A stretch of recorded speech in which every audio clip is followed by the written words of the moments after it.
Hello my dear fashion lovers. Today we're heading to Rome to discover the FENDI Fall-Winter 2026-2027 Haute Couture show.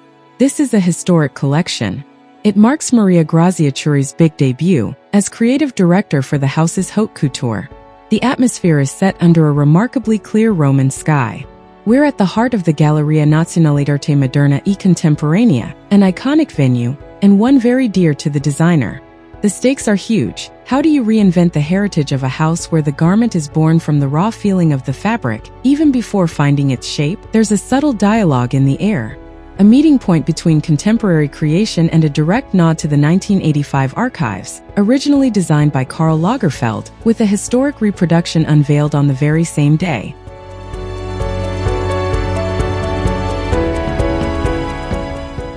Maria Grazia Chiuri intentionally turns the traditional couture process on its head. Where haute couture usually revolves around line or architectural structure, FENDI's garment engineering starts with a specific material, allowing the shapes to adapt naturally. The collection stands as a deep study in tactile simplicity. The art of Intarsia, delicate lace and intricate embroidery guide the artisan's hand, without ever imposing a rigid constraint. On the runway, the pacing is remarkably fluid, almost weightless. The overall attitude favors a free posture, with enveloping pieces that move effortlessly with the model's walk. Look at the visual signature: softened shoulder lines, easy volumes, and majestic capes in tulle and fluid draping. A direct echo to the solemn imagery and papal iconography deeply rooted in Rome's history.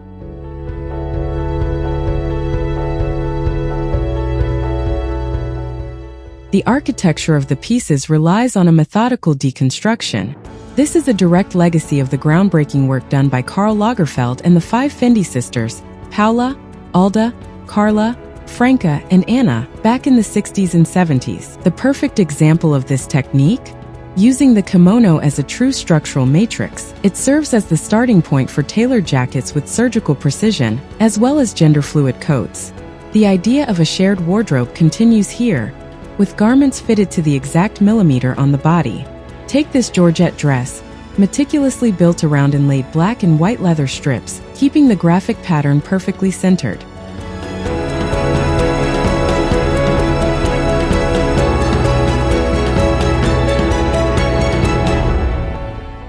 The contrast of textures plays heavily on sensory depth. Pan velvet with its soft, smoky finish meets ultra-lightweight double-faced cashmere, seen both lined and unlined on a trench, alongside the sharpness of leather.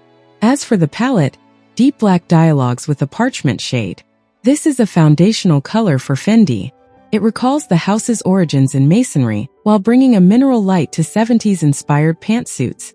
A clear tribute to free, empowered women like Marlene Dietrich. Looking closely at the atelier craftsmanship, the assembly precision reaches absolute mastery. This expertise is best shown in a long coat born from a true tour de force, the patient assembly of fur and leather offcuts, pieced together to create a rare floral motif. It's a show-stopping piece, and it shows an incredible cross-atelier collaboration within the house.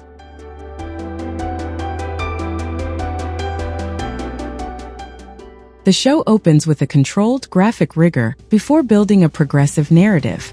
It opens up to softer, more ethereal and poetic draping.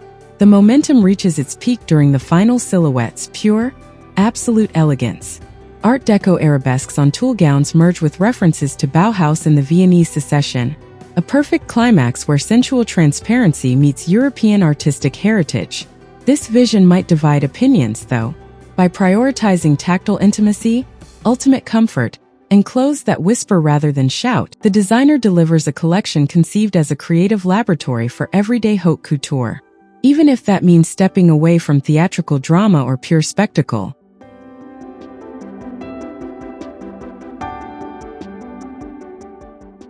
For her haute couture debut, Maria Grazia Chiuri brings a renewed sense of materiality to FENDI. She reaffirms the Roman house's position as a beacon of timeless craft. A seamless bridge connecting her very first steps at the brand in 1989 to a modern vision free from fleeting trends.